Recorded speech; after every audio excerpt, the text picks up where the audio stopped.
Il y a 2 co-rapporteurs de cette commission, une députée Renaissance Violette Spilboud et Paul Vannier, c'est lui qui a demandé cette commission de la France Insoumise. On va retrouver Magali Chalet, vous êtes devant le ministère de l'Éducation nationale. Vous avez vu, c'est ça ce matin, les 2 co-rapporteurs se rendre au ministère de l'Éducation nationale. Pourquoi? Que sont-ils venus faire?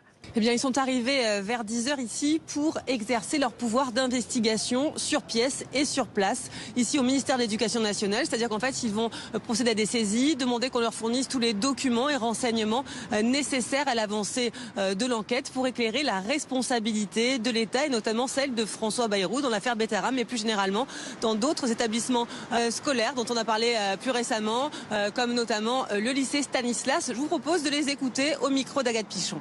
On commence le travail de cette commission d'enquête très sérieusement et on utilise nos prérogatives qui sont de pouvoir se rendre dans les institutions, les ministères, pour demander des documents qui nous seront utiles à une semaine de la première audition qui sera celle des victimes le 20 mars prochain. Et puis nous allons avoir une attention particulière sur des documents qui peuvent nous éclairer sur les contrôles ou l'absence de contrôle dans l'établissement Betaram, dans l'établissement Stanislas. Nous investiguons dans toutes les directions, dans le périmètre de notre commission d'enquête pour éclairer les futures auditions et nos travaux.